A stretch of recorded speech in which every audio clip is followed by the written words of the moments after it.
네. 12절 내가 돌려보낸다.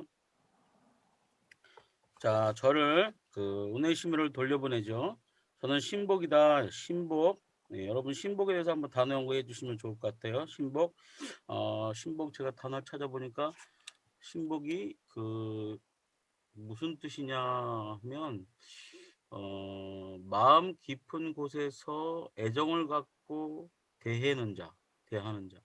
그러니까 그게 신복이라는 의미가 마음 깊이 애정을 갖고 내 옆에 두고 대하는 자, 뭐 이런 뜻이. 여러분은 신복이 있나요? 요즘 참 신복 찾아보기 힘들 것 같은데요. 자, 13절 내가 머물러 두고자 한다. 저를 내게 목적이 있죠. 이렇게 그가 섬기는 것, 이렇게 나를 섬기고 내 대신 갇힌 중에서 내 복음을. 오네시모가 지금 감옥에 있는 그 바울을 섬기고 있다는 얘기죠. 그러나 다만 내가 원치 않는다. 그다음에 뭐 승낙 없이는 내 승낙. 그러니까 빌레몬의 승낙 없이는 이렇게 하기 원치 않는다니까 네가 용서를 해다오, 이런 뜻이 됩니다. 이유, 목적 이렇게 다 올라가시죠. 자, 이 목적은 여기에 해당하는 거 이렇게 보게 되고요. 자, 17 그러므로 만약 이렇게 나오면 이렇게 이게 내려오고요. 얘는 이렇게. 자, 내가 영접 웰컴이에요. 환영해 달라. 저를 내게 하듯 저가 불의를 하였어. 여기도 이제 조건절이 나죠. 여기도 이렇게 꺾입니다. 회개하라. 자, 이 회개와 이 회개는 다르죠. 네. 헷갈리시면 안 됩니다. 네. 그러니까 그 오네시모가 빚진 것을 내가 대신 갚아주겠다. 이 회계는 이 상업적 용어로 내가 대신 갚아주겠다, 빚 갚아주겠다, 이런 얘기거든요. 거기다 아까 이 부분요. 아까도 특이한 점이 하나 나오는데 빌레몬에서 아까 내 나이 뭐 이러면서 나왔지만 여기도 내가 친필로 쓰느니 이런 말이 나와요. 친필로 쓴다. 참 보기 드문 이야기들이 참 많이 나오는데 왜 그러냐면 이 빌레몬서 자체가 다른 서신서와 달리 상당히 개인적인 서신서라는 걸 여기서 알 수 있어요. 친필로 쓴 논이 이건 무슨 얘기냐면 확약의 의미가 있어요. 내가 이렇게 공수표를 날려갖고 야 내가 그냥 대신 갚아줄게 이렇게 얘기하는 게 아니라 진짜로 그렇게 하겠다, 그런 뜻이에요. 내가 친필로 썼다는 것은 내가 그렇게 확약을 해주겠다, 이런 뜻을 갖고 있습니다. 진짜 갚아주겠다, 이런 뜻이죠. 어, 오 형제 나로 기쁨을 얻게 하고 평안히 하게 하라. 나는 이렇게 내가 썼고 확기하느니 너는 내 처소를 예비하라. 오히려 이게 이제 무슨 뜻이냐, 내가 나중에 이런 것을 보고 나중에 이제 방문을 하고 싶다, 이런 뜻이겠죠. 그리고 에바브라가 이제 문안을 하고 이 뒤에 보면 다 문안하고 맨 마지막에 나가는 인사하죠. 주 예수 그리스도의 은혜가 너희와 힘령하게. 이게 여러분이 예배 끝나고 축도하는 거에 이게 약식입니다. 약식 축도죠. 우리가 이제 축도할 때 하나님, 예수님, 성령님 이렇게 얘기하잖아요. 근데 뭐 빌립보 끝에도 그렇고 에베소 끝에도 그렇고 다 이런 것들이 있는데 바울의 이 보면 약식 축도가 이게 이제 여기에 있습니다. 제가 한번 저기를 보면은 25절이 우리 주 예수 그리스도의 은혜가 너희 심령과 함께 있을지어다. 앞에 주어가 우리 주 예수 그리스도의 은혜잖아. 이게 카리스톤 퀴리온 이에수 크리스톤이고요. 뒤에가 너희 심령과 함께 할지어다 메타 투 푸니파토스 휘몬이에요. 이 정도는 좀 우리가 한번 외워줄 필요가 있지 않을까. 그래서 한번 좀 써봤는데 여러분이 헬라어로 가끔가다 이렇게 좀 사용하시면 좋을 것 같고요. 이게 약식 축도에 저기가 있으니까 한번 잘해서 사용해 보셔도 좋을 것 같습니다. 오늘 설교는 제가 어떻게 해볼 거냐 하면 바로 용서라는 단어를 가지고 이 화두를 가지고 어, 어제 얘기한 설교문에 A, B, C가 있다면 오늘 제가 C 부분을 C 부분으로 하려고 합니다. 자, C는요, 전혀 그 문맥에 있는 그 사을 그대로 하는 게 아니라 빌레몬서 전체에 있는 화두인 그 용서를 가지고 그 안에 그 파생되는 것들을 이제 모아서 새로운 형태의 그 설교를 한번 만들어 보겠다는 거죠. 자, 그런 이제 자료를 준비를 하는 데 있어서 첫 번째가, 그러면 그 빌레몬서를 전체를 아까 내리주석으로 봐서 알겠지만 빌레몬서의 주제가 뭐냐는 거죠. 바로 바울이 중재자로 나서서 빌레몬과 오네시모를 이제 화해시키는 것이런 것이죠. 그리고 그렇게 해서 용서를 이제 서로 하면 좋지 않겠냐 이 얘기인데, 여러분 제가 여러분에게 저기 한 것 중에서 그 대지의 그 형식 중에서 5형식 중에서 그 마지막으로 한 그 삼각 트라이앵글 방법 안에 용서라는 것을 가운데 중간에 놓으면 어떤 것이 나오냐면 꼭지점 3개에 하나님과 이웃 Q&I가 나오죠. 하나님, 그다음에 이웃, 그다음에 이 Q&I가 있는데 그 가운데 뭘 넣느냐? 용서를 넣습니다. 용서. 자, 지금 용서라는 화두를 가운데 넣었을 때 그 하나님 앞에 우리가 용서를 받아요. 만약에 감정이입을 해서 여러분이 그 그 용서를 가운데 놨을 때, 오네시모 입장에서 한번 생각을 해 보시면, 내가 오네시모라고 한다면 첫 번째, 오네시모는 구원의 그 믿음의 확신을 들었을 때 자기가 잘못한 것을 누구에게 고백 먼저 했을까요? 하나님 앞에 고백했겠죠. 하나님한테 회개했겠죠. 근데 하나님한테만 회개하면 그 회개가, 그 용서가 완벽해지느냐? 그렇지 않다는 것이죠.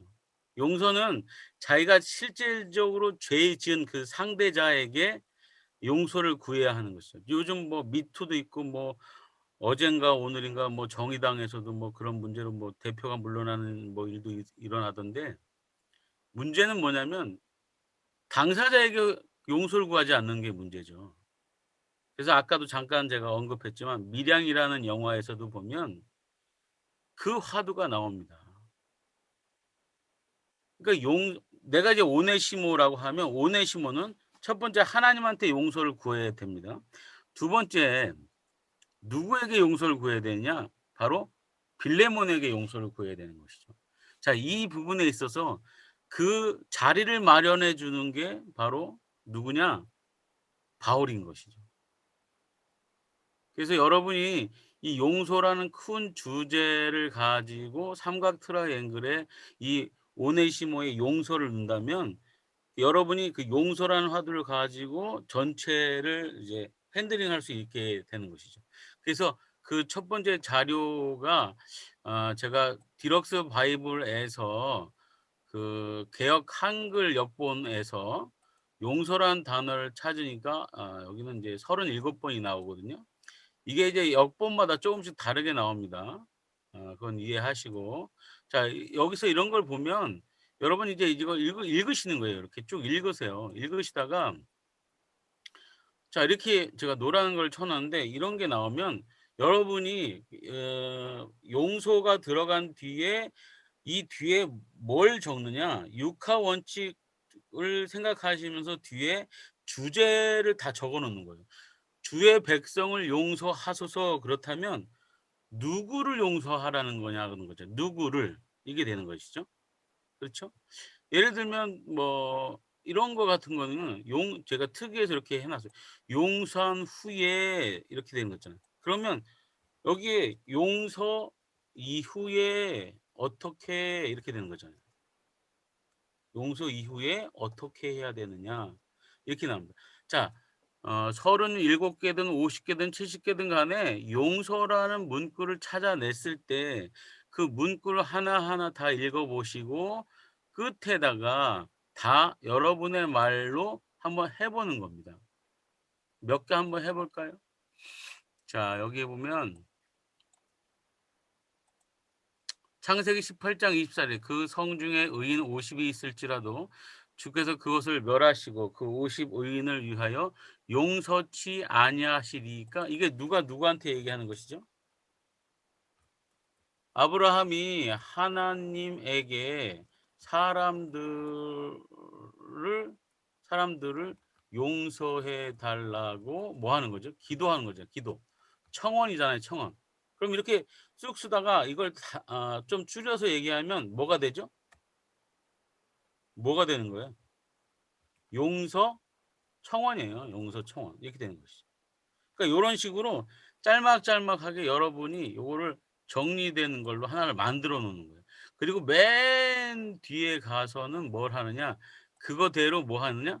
그거대로 어 헤쳐 모여, 헤쳐 모여 하는 거예요. 그래서 육하 원칙으로 용서에 대해서 자 1번 누가, 2번 언제, 어디서, 어떻게, 어떻게는 다른 말로 방법이죠. 뭐 이런 거. 그다음에 왜, 왜는 이유잖아요. 뭐 이런 것들을 이제 적어 놓고 또 아까 그 외에 육하원칙 외에 우리가 그걸 주제 타이틀이라고 하는데 아까 청원, 용서에 대한 청원 이렇게 나왔잖아요. 또 아까 제가 그 용서에 대해서 어제도 잠깐 얘기해 드렸던 그 짝단어, 짝단어가 하나 보여요. 용서의 짝단어가 뭘까요? 가만히 생각해 보는데 아까 그 많은 구절 안에서 여기가 나와요. 용서에는 무슨 짝단어가 나오냐면 용서한 뒤에는 꼭 뭐가 따라오냐 위로가 있더라고요. 그래서 이건 제 주장입니다. 제 주장에 '용서의 짝단어는 위로가 아닐까.' 그럼 이건 뭐냐면 '위로에 대한 단어도 한번 연구해 놓을 필요가 있다.' 이런 얘기입니다. 그러니까 요거를 이렇게 해 가지고 자 이게 나중에 다 뭐가 되느냐. 이것이 여러분이 생각하는 용서에 대한 주제 설교가 됩니다. 용서에 대한 주제 설교인데 여기서 대지를 여러분이 이제 만들어 가는 거고요. 만들어 가는 것이고요. 어떻게 만드느냐? 위에 있는 이거 중에서 아주 중요한 것 아니면 하나하나를 시리즈별로 해도 되고요. 이것들은 여러분이 설교를 만들어 가는 여러분만의 설교입니다. 그래서 이거는 시리즈 설교의 아주 중요한 도구가 될 수 있습니다. 인물 설교도 마찬가지고 이렇게 하는 것이거든요. 그래서 지금 빌레몬에서 제가 주장하는 거는 이 빌레몬서를 하나하나 그 아까 얘기한 7 강을 하나하나 뜯어서 다 설교할 수도 있지만 큰 주제는 이제 용서니까 용서에 대해서 한번 여러분이 이번 기회에 성경 전체에 나오는 용서에 대해서 한번 살펴보시고 이런 구절들을 한번 보시고 또 제가 용서에 대해서 아주 그 여러 가지 책을 읽으면서 그 단어 그 좋은 문장들을 이렇게 섭렵해 놓은 게 있는데 하나 소개해 드리면 이런 거예요. 용서란 제비 제비꽃인가요? 제비꽃이 자기를 들여 밟고 가는 사람의 뒤꿈치에 남기는 향기다. 이런 문구가 있습니다. 멋있지 않습니까? 마크 트웨인입니다. 네, 이런 것들을 여러분이 이렇게 해서 이렇게 하시면 좋겠습니다. 그래서 이걸 가지고 조금 이게 이제 그 흔히 얘기하는 이제 여러분이 이제 설교를 해 나가실 때 맨날 이렇게 본문만 가지고 할 수 없잖아요. 그래서 A, B, C 중에 이제 C 같은 부분은 새로 이제 거의 창조적으로 만드셔야 되는데 그게 이제 시리즈 같은 거거든요. 근데 그 시리즈 설교는 거의 신학적인 주제이기도 하고 그래서 옛날에 그 배웠던 신학 노트나 아니면 그런 신학 서적들을 그대로 베끼거나 거기서 거의 다 갖고 와서 이렇게 하시잖아요. 뭐 그러는 것보다 이렇게 창조적으로 주제 설교를 하나 해 가지고 하는 것들 이런 거 아주 그 되게 그 고무적입니다. 그래서 용서라는 어떤 단어를 다 끄집어내서 그걸 여러분 말로 한번 바꿔 보시는 것이죠. 그래서 그 구약을 좀 지나서 그 신약에서부터 한번 몇 개만 더 해 보면 이렇게 합니다. 저 같은 경우는 자 이렇게 하면 "너희가 사람의 과실을 용서하면 너희 천부께서 너희 과실을 용서하시려니와." 용서하면 뭐죠? 뭐뭐 하면, 뭐뭐 하면 이게 조건이거든요. 그러니까 문맥 성경을 배우신 분은 뭐뭐 한다면 '아 이거 조건이구나.' 조건입니다, 조건. 이렇게 조건이라고 딱 써 놓은 거죠.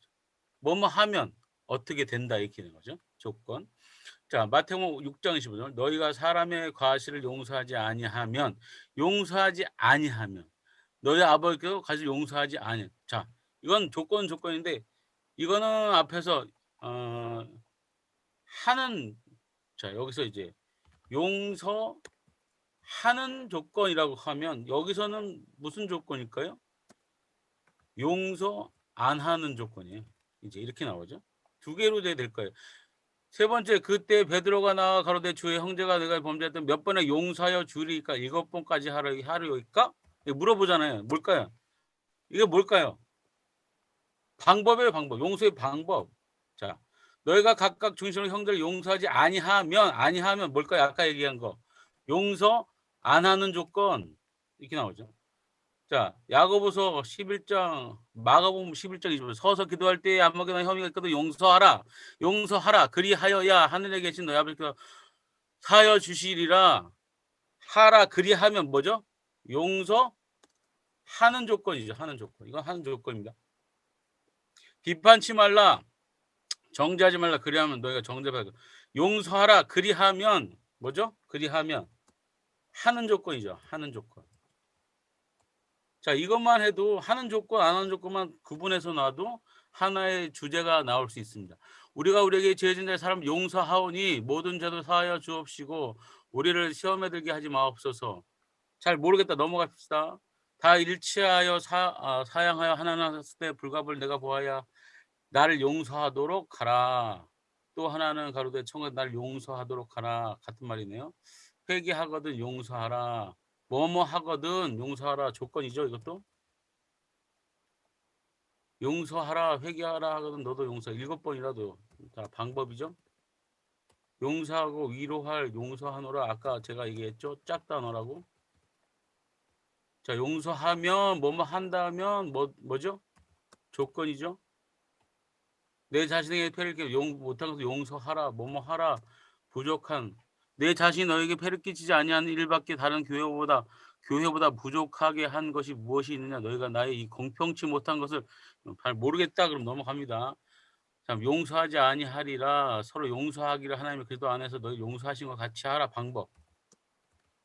생각나는 대로 여러분의 저기대로 적으시면 됩니다. 용서하되 피차 용서하되 너를 용서하신 것과 같이 하라 방법. 용서치 아니하시고 저는 그 십방 때까지 지키게 하셨으며 용서치 아니하시고 이런 것들은 제가 보니까 용서치 아니하시고 이런 것들은 뭘로 보이느냐 결과 이렇게 보여집니다. 그래서 지금까지도 나와 있는 걸 보면 여기에 보면 조건이죠. 하는 조건과 안 하는 조건 아까 짝단어 나왔고 그다음에 또 하나 뭐가 나왔죠? 결과 용서한 결과 그다음에 아까 위에서 방법 이런 거 나왔었죠. 그런 것들을 헤쳐 모여 가지고 정리를 해 보는 겁니다. 그리고 정리하고 나서 이제 그 안에서 다시 한번 자세히 살펴보면 더 많은 그 자료들을 얻게 됩니다. 제가 오늘 얘기하는 거는 빌레몬스에서 용서란 화두를 끄집어내서 그 화두를 가지고 주제 설교를 가서 주제 설교를 어떻게 만드느냐. 근데 빌레몬스 하나 갖고는 이게 그 자료가 부족하잖아요. 그러니까 성경 전체 안에서 용서라는 단어를 디럭스 바이블에 넣어 가지고 단어를 찾아냅니다. 그래서 그 단어를 찾아낸 그 구절들마다 뒤에 육하 원칙으로 자기가 만든 주제들을 다 붙여 놓은 다음에 그걸 육하 원칙으로 헤쳐 모입니다. 그래서 나눠 놓는 거죠, 본문들을. 그래서 연구를 시작합니다. 그래서 용서의 방법은 이런 것이 있구나. 용서의 조건 안 하면 어떻게 되고 하면 어떻게 되고 용서를 한 후의 결과는 어떻게 되고. 그래서 그중에 내 눈에 딱 띄는 게 있습니다. 내 눈에 띈다는 것은 그게 우리 교회 교인에게 밟히는 거거든요. 그래서 그것을 위주로 여러분이 연구를 해서 그 주제 설교를 만들어내면 여러분만의 설교가 되는 겁니다. 인물 설교도 마찬가지고요. 자, 이게 이제 주제 설교의 다른 말이 이제 개념 설교인데, 이 개념 설교를 자주 좀 하셔야 되는 게 제가 이런 그 단어 연구를 하고 교회마다 이런 저기를 해 보면, 예를 들어서 5년 10년 이상 댕긴 그 교회 집사님들이나 중직들이 아주 간단한 기독교 용어조차도 이해를 못 하시는 분들이 꽤 많습니다. 아멘이 무슨 뜻인지도 모르고 할렐루야가 뭔지 모릅니다. 그런데 이상하게 교회라는 단체 속에 있으니까 언제 박수치고 언제 일어나고 언제 아멘하고 할지 다 아시는 거예요. 근데 실제로 물어보면 모른다는 거죠. 아멘이 뭐고 할렐루야가 뭔지 몰라요. 그게 왜 모를까요? 안 가르쳐 줘서 그렇죠, 목사님들이. 그 개념 설교를 한 번도 안 했다는 거예요. 주제 설교를 잘 안 하시는 거예요. 그러니까 주제와 개념 설교를 하면 뭐가 되느냐? 그들이 신학적 사상이 높아집니다. 그러니까 설교 그 성경의 지식이 높아지는 것이죠. 그래서 그렇게 될 때 그들의 신앙도 거기에 쌓여가는 거거든요. 그래서 뿌리가 깊은 나무가 바람에 안이 밀게 되는 거예요. 그래서 이단 사설이 들어왔을 때 우리 교회가 튼튼해지는 거거든요. 말씀 공부는 주제로 해야 되는데 그냥 많이 읽었다 해서 되는 게 아닙니다. 그래서 중국이나 이런 데 가 갖고 그 한번 그런 예가 있습니다. 같이 간 목사님이 중국에 있는 동포 가운데 누구를 가르치려고 하는데, 그분들이 그 농한기 때 일이 없을 때 겨울에 50독 100독을 했다는 거예요. 근데 본인은 1독도 제대로 못한 것 같은데, 1독도 제대로 못한 내가 50독 100독한 평신도를 가르치려니 막 창피한 거예요. 그래서 막 버벅거리시는데 제가 말씀을 드렸죠. 이분들이 50독 100독을 했다고 그래서 다 알지 못합니다. 자신을 갖고 가르치세요라고 하는, 여러분 50독 100독을 했다고 해서 다 이해하지 못합니다. 그러면 성경 교사가 필요가 없죠. 성경 교사거든요, 우리는. 그러니까 여러분이 성경 교사가 돼 가지고 이런 연구하는 방법들을 알고, 그다음에 주제 성구를 알고, 그다음에 이걸 어떻게 헤쳐 모일 줄 알고, 주제 설교를 어떻게 해야 될 줄 안다면 여러분 설교가 훨씬 더 확장될 것이라 믿습니다. 자, 여러분 이렇게 그 용서라는 걸 가지고 한번 삼각 트라이앵글에 넣어 가지고 또 이 안에서 하나님 것, 그다음에 나의 것, 그다음에 이웃에 대한 것을 한번 찾아서 그 적용해 보는 것도 괜찮습니다. 지금 여기 그 육하 원칙에 여러 가지가 있는데 이거 외에 그 Q&A 구조로 그 영어로 이제 Q, 그다음에 보시면 Q가 있고요. 그다음에 AN, 그다음에 I가 있잖아요. 여러분 그 하나님 것하고 이웃 거하고 나에 대한 것들을 하나씩 찾아내서 거기에 대한 구절들을 따로 써 보는 거예요. 그래 가지고 삼각 트라이앵글에 넣어 가지고 다시 한번, 이거는 뭐냐면 새로운 결과를 도출하는 또 하나의 방법이기 때문에 자주 사용하시면 아주 좋습니다. 왜냐면 그 안에 넣었을 때 새로운 것이 나오거든요. 새로운 국면, 새로운 단어 이런 것들이 나옵니다. 그래서 여러분들이 한번 그걸 가지고 새롭게 한번 짜서 보시면 좋겠습니다. 오늘 다시 이제 빌레몬서로 잠깐 돌아가 보면 빌레몬서의 오늘 그 7 개의 강의 중에 가장 그 핵심으로 보여지는 게 어 바울이 그 간구를 하는 부분이죠. 자, 몇 강이 가장 핵심일까요? 그거 하나만 한번 짚어 보도록 하겠습니다.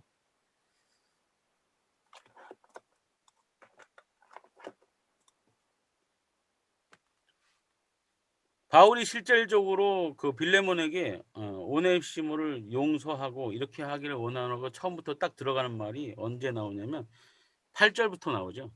그래서 3강 8 절, 9 절, 10 절까지, 그 8 절에서 10 절까지를 한번 여러분이 눈으로 보고 계시면 좋겠어요. 자, 다 보고 계신가요? 네. 자, 8 절, 9 절, 10 절에 이어지는 주문장이 몇 개인가요? 주문장은 2 개입니다. 9절에 바울은 간구한다. 10절에 내가 간구한다. 자, 거기서 나는 바울이죠. 그러니까 이 두 개가 같은 문장이에요. 그래서 통합이 됩니다. 자, 통합이 되니까 어떻게 되죠? 바울은 간구한다라고 통합이 되고 나머지 거는 그 밑으로 다 헤쳐 모이게 됩니다. 자, 헤쳐 모인 것을 가지고 제가 이야기해 볼게요. 첫 번째, 어떻게 간구합니까? 도리어 간구합니다.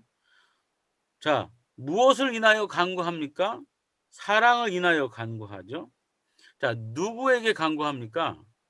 네게. 여기서 네게는 누구죠? 빌레몬이죠. 빌레몬에게 간구합니다. 자, 누구를 위해서 간구합니까? 아들 오네시모를 위하여 간구하고 있습니다. 자, 위로 올라가서 간구에 있어서 양보절이 있습니다. 양보절은 뭐죠? 성경에는 양보절로 조건이에요. 네. 네. 성경에는 양보절로 되어 있지만 실제로 설교할 때는 이 양보절을 여러분 설교할 때는 성도들에게 양보절입니다. 이렇게 얘기하지 마시고 쉽게 하기 위해서 그냥 조건이나 상황으로 얘기하시면 됩니다. 상황. 네. 뭐뭐 할 때 이렇게 얘기하셔도 됩니다. 자, 내가 명령할 수 있음에도 불구하고 뭐 한다? 그렇게 하지 않는다. 이런 얘기잖아요. 자, 그것이 하나의 또 그래서 나 바울이 간구한다 밑에 1차 수식부가 몇 개죠? 첫 번째 도리어, 두 번째 사랑을 인하여, 세 번째 네게 그러니까 빌레몬에게, 그다음에 네 번째 누구를 위하여? 오네시모를 위하여. 그다음에 다섯 번째 뭐죠? 양보. 그래서 다섯 개가 있습니다. 이 다섯 개를 다섯 개의 여러분 그 다섯 개를 웬만하면 좀 세 개로 만들 필요가 있는데 여러분이 여기서 구조적으로 봤을 때 딱 눈으로 보면 가장 많이 차지하고 있는 게 있어요. 뭘 많이 차지하고 있죠? 자, 그럼 간단한 것만 제해 볼게요. 도리어 딱 하나잖아요. 그다음에 사랑을 인하여 간단하잖아요. 그다음에 누구에게 내게 이거 간단하잖아요. 이런 간단한 거 빼고 긴 건 뭐예요? 양보절 길고요. 그다음에 누구를 위하여 오네시모 이게 길어요. 자, 그러니까 그 두 개는 대지로 남겨두고 나머지 도리어 사랑을 인하여 네 개 이걸 합치거나 아니면 제목으로 올리거나 이럴 수 있어요. 자, 바울이 간구합니다. 누구에게 간구합니까? 자, 이건 제목으로 올리는 것이죠. 그러니까 누구에게? 네 개. 네 개는 의미적으로는 누구예요? 빌레몬이죠. 그러니까 제목이 뭐야? 바울이 빌레몬에게 간구한다가 제목이 간구합니다. 되면 하나가 올라가 버리잖아요. 하나가 올라가려면 다섯 개 중에서 하나는 벌써 없어졌고 두 개는 이제 살릴 거고 나머지 두 개는 뭐예요? 도리어 사랑을 인하여잖아요. 자, 이거는 뭐 방법이나 뭘로 하나 묶어 버리면 되는 거예요, 짧은 거는. 그래서 3대지를 일부러 만들어 주는 거예요. 왜냐하면 4대지, 5대지가 되면 성도들은 기억하기도 힘들고 일단 대지가 많으면 성도들이 피곤해합니다. 그러니까 웬만하면 3대지로 강해 설교는 3대지로 만들어서 이게 진행한다 생각하시면 오늘 제목이 뭐가 됩니까? 바울은 누구에게? 빌레몬에게 간구합니다. 1대지 방법 도리어 사랑을 인하여 간구하고요. 두 번째 누구를 위하여 간구하죠? 아들 오네시모를 위하여 간구하고요. 세 번째 양보, 조건 뭐 이렇게 상황 이렇게 얘기해도 된다고 그랬어요. 양보절은 뭐예요? 내가 명령할 수 있음에도 불구하고 간구한다. 이 세 개가 오늘 여기 3강의 주 대지가 됩니다. 자, 세 대지가 나왔죠? 자, 오늘 바울은 누구에게 간구합니까? 빌레몬에게 간구하죠. 자, 이거를 우리가 실제적으로 이제 연구를 했다고 치고 다 연구를 했습니다. 연구를 했다고 치고 제가 말씀드리는 현실적 언어 전환으로 바꿔보세요. 자, 바울은 뭘로 바꿀 수 있습니까? 바울은 목회자예요. 그러면요. 빌레몬은 누굽니까? 실질적으로. 자, 전도. 마이크를 이제 다 켜보세요. 마이크를 다 켜보시고 얘기를 합시다. 현실적 언어 적용을 하셔야 돼요. 이제 설교를 하면 바울은 목회자예요. 그러면 빌레몬에게 지금 바울이 빌레몬에게 뭐에 간구하죠? 용서를 간구하는 거예요. 그러면 바울이 목회자예요. 그럼 빌레몬은 뭘로 바꿀 수 있어요? 빨리 누가 얘기해 보세요. 빌레몬은 누구예요? 성도. 아, 성도인데 좀 더 구체적으로. 구체적으로? 네. 지금 화두가 용서를 하라는 거 아니야. 야, 네가 좀 용서해 줘 이건데 실제로 더 구체적으로 얘기하면 이거예요. 빌레몬은 뭐냐? 피해자야, 피해자. 피해자. 아, 그렇지. 피해자요, 피해자. 피해자에게 지금 부탁하는겨. 피해자에게. 여러분 이거 뭐 미투 피해자 이렇게 생각하시면 안 돼요. 자, 그래도 권력도 있고 돈도 있고 그런데 그 자기보다 그 밑에 있는 사람이 자기한테 악행을 저질렀는데 이 사람이 용서를 안 해주고 힘으로 누를 수 있고 뭐 그런 상황이잖아요. 근데 이 피해자는 피해자인데 힘이 있는 피해자란 말이지. 네. 이 사람에게 달려 있는 거야. 근데 그거를 누가 할 수 있느냐? 목회자가 중재할 수 있을 경우가 있단 말이죠. 예, 이럴 때 목회자가 나서서 하는 거예요. 그래서 목회자가 누구에게? 피해자에게, 그러나 힘이 있는 피해자에게 지금 얘기하고 있는 거예요. 자, 여러분 약간 감이 오시죠? 현실적 네. 언어 전환이. 그러면 자, 일대지가 뭐였어요? 일대지가 방법의 방법 뭘로? 도리어 사랑으로 이렇게 얘기하는 거예요. 자, 그에게 간구를 용서를 간구하는데 방법이 뭐냐? 내 언변이나 어떤 그 뭐 서론 본론 결론 무슨 3단 논법이나 논리적 해법이나 이런 게 아니라 무슨 방법으로? 사랑으로 그리스도의 사랑의 방법으로 용서를 간구하는 거예요. 네, 이게 먹히는 거지 절대로 다른 어떤 논리나 뭐 이런 게 아니에요. 네, 자, 그러면 이제 두 번째는 뭐예요? 누구를 위하여? 여기 보면 아들 오네시모를 위하여요. 가해자를 위하여. 자, 아들 오네시모는 어떻게 바꿀까요? 가해자. 그렇죠. 가해자는 가해자인데 아까 얘기한 것처럼 피해자가 힘이 있는 피해자처럼 여기는 가해자인데 가해자인데 꼭 힘없는 가해자. 힘없는 가해자예요. 힘없는 가해자인데 여기서 우리가 이 보면은 이 아들 오네시모라고 그랬단 말이죠. 이 아들 뭐의 아들이에요? 영적인 아들이잖아. 자, 영적인 아들이니까 뭐야 이 사람이? 믿음 안에서 이제 형제가 된 거잖아. 그죠? 믿음 안에서 형제가 된 어떤 가해자, 즉 어떤 죄를 범한 사람인 것이죠. 그러니까 우리 교회 누구든 될 수 있어요. 그렇잖아요? 그러니까 여러분의 설정에 맞춰서 그걸 해야 돼요. 근데 여기 보면 그 오네시모를 밑에서 설명하는 거죠. 자, 갇힌 자 중에서 아들이 됐다 이렇게 얘기하잖아요. 자, 어려운 상황 가운데서도 뭐 했다 그가? 믿음을 받아들이는 사람이라는 거예요. 어려운 가운데서도. 그러니까 그 믿음이 뭐야? 진실성이 있다라고 얘기하는 거예요. 그러니까 바울이 믿음의 아버지로서 여러분이 믿음의 아버지인 목사님으로서 어떤 가해자를 중재하고 용서하게 할 때 그 사람에 대해서 변론을 해줄 때 뭐에 대해서 변론해야 되냐는 거예요. 뭐에 대해서 변론해야 되죠? 그 사람의 상황이나 그 사람이 돈이 있다 없다 학력이나 그 사람의 인간관계 이런 걸 얘기하는 게 아니에요. 그 사람의 믿음의 출처나 믿음의 과정을 얘기해 주셔야 되는 거예요. 그 사람이 어려운 가운데 믿음을 받아들였고 그 믿음은 확실하며 내가 보증을 쓸 수 있는 믿음이라는 거예요. 여러분 성도들, 여러분하고 같이 있는 그 성도들에게 믿음의 보증인이 되실 수 있습니까? 예, 이게 돼야 되는 거예요. 자, 그리고 그 내용이 뭐냐? 확실하게 얘기해. 그가 전에는 무익한 사람이었, 쓸데없는 사람이었, 아무 쓸모없는 사람이었는데 지금은 뭐다? 뭐로 바뀌었다? 유익한 사람으로 바뀌었다. 뭘 얘기하는 거예요? 자, 무익에서 유익으로 바뀌었다. 이걸 그대로 적용하자는 게 아니라 저 사람은 무익했던 사람인데 이제 유익한 사람입니다. 자, 여기서 그 무익이 유익으로 뭐 했다?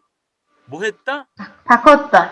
그 변화됐다. 변화. 자, 그러니까 내가 보증을 하는데 이 사람 믿음을 갖고 있을 때와 갖고 없을 때가 뭐가 달라졌다?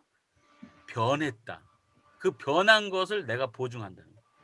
변한 사람이라는 거예요. 여러분, 믿음을 받아들인 후 변한 사람이어야 돼요. 그러면 여러분이 확실하게 보증 쓸 수 있는 거예요. 여러분 성도를 보십시오. 믿음을 가졌고, 그러니까 교회에 나오기 전과 후가 변화가 없어. 그러면 이 사람은 아직 아니야. 변화가 있어야지, 변화가. 변화가 없는 사람 막 보증 쓰면 안 됩니다. 변화가 있어야 됩니다. 변화가. 그 변화를 구체적으로 여기 사도 바울은 뭐라고 얘기하는 거예요? 무익에서 이익으로. 유익으로 이익으로. 바뀌었다. 자, 지금 사도 바울은 가해자를 지금 변호하고 있고, 그다음에 피해자에게 용서를 중재하고 있는 거예요. 그런데 힘 있는 이런 상황이 우리 교회 안에 많이 있습니다. 자, 이제 내는 세 번째 대지 뭘까요? 양보절.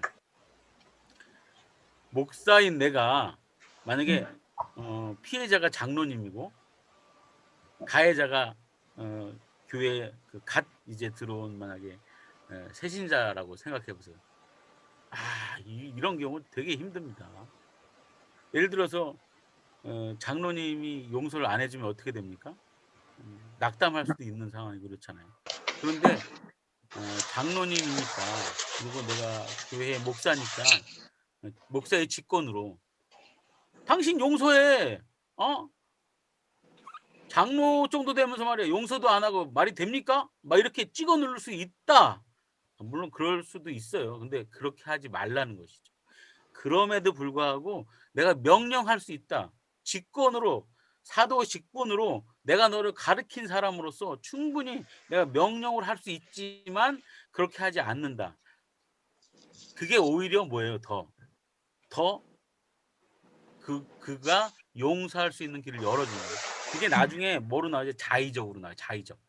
그러니까 타의적으로 내가 막 하라고 해서 하는 게 아니라 네가 자의적으로 하기를 원한다. 그 자의적 길을 열어줘야 되는 거예요. 목사님이. 그러니까 목사님들이 가끔 다 이런 분이 있어요. 내가 막 직권으로 용서라고 해서 용서를 어쩔 수 없어 했어. 그래서 그 일이 잘 됐잖아. 그럼 목사님들이 자랑을 해. 내가 그렇게 하라고 해서 해가지고 이렇게 됐다고. 그 자랑하기 위해서 내가 용서를 주재하는 게 아니잖아요. 나중에 그 다 자랑거리로 사용하려고 그러시는 건지, 그 왜 이렇게 자랑을 하려고 그렇게 하는 건지, 그렇게 하지 마시고, 이게 내가 자랑거리를 위해서 그 용서하는 게 아니라 그의 그 신앙과 그 낙담을 하지 않기 위해서, 그 성도를 위해서 하는 것이잖아요. 그래서 그가 진정한 용서의 자리로 나오게 하기 위해서 이렇게 해야 되는 것이거든요. 제가 아까 잠깐 우리 어머니 얘기를 잠깐 예화를 드렸는데, 저희 어머니가 사모님이셨고 저희 할머님은 권사님이셨고, 그 초대 옛날 시대에 전 재산을 다 털어서 교회를 세우신 권사님이시란 말이에요. 아니 근데 왜 이렇게 시집살이를 진짜 시키는지 상상을 갈 수 있게끔 제가 한번 말씀드릴게요.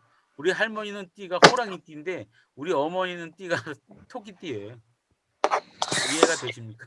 얼마나 그 심하게 시집살이를 시키셨는지 제가 옆에서 이렇게 봤을 때 이건 신앙인의 모습이 아닌 거예요. 난 참 그게 궁금했어요. 그래서 물어봤어요. 나중에 할머니한테. 그때 할머니도 할머니 대답을 듣고 제가 깨달은 게 뭐냐면, 이게 악습이구나. 뭐냐면 예전부터 어른들이 시집살이는 이렇게 시키는 거야라고 은연중에 배웠기 때문에 그걸 그대로 하신 것이죠.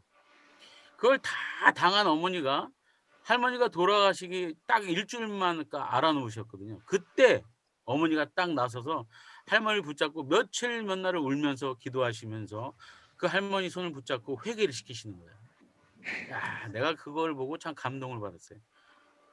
정말 그냥 보내드릴 수도 있잖아요. 근데 어머니 절대 할머니 그냥 보내지 않고 어머니 회개하고 가셔야 된다고. 그러면서 그 옛날 얘기를 다 얘기하시면서 어머니를 나무라는 게 아니라 그걸 회개를 하고 하나님한테 기도로 회개하게 하고 그렇게 하고 그 운명하게끔 이렇게 만들어 드리는 거를 제가 옆에서 봤어요. 진정한 용서, 그 회개, 그런 것이 아닌가. 우리가 좀 그런 것도 좀 배우고 그렇게 해야 될 필요가 있겠다 생각이 듭니다. 저도 용서하지 못할 사람이 꽤 있습니다. 몇 명 있었는데 그게 참 마음에 담아두면 결국 자기 자신이 저기잖아요. 아까 용서란 자기를 밟고 가는 제비꽃이 그 뒤꿈치에 남기는 향기라고 하잖아요. 이 말투가 여러분 이게 되면 인생의 쓴맛을 아시는 분이에요. 제가 진짜 젊을 때는 이게 이해가 안 됐거든요. 어떻게 용서가 나를 밟고 들여밟고 가는 사람의 그 뒤꿈치에 묻혀놓는 향기냐고요. 이게 이해가 됩니까? 이게 이해가 된다면 여러분 인생을 쓴맛을 보신 분이라 생각이 됩니다. 네. 근데 우리 목회자들은 성도들에게 이 용서의 화해의 장을 열어놔야 되는 사람들이 아닙니까? 그러니까 오늘 빌레몬서를 통해서 용서의 그 화해의 장을 여는 저와 여러분이 다 되시기를 주님의 이름으로 축원합니다. 아멘.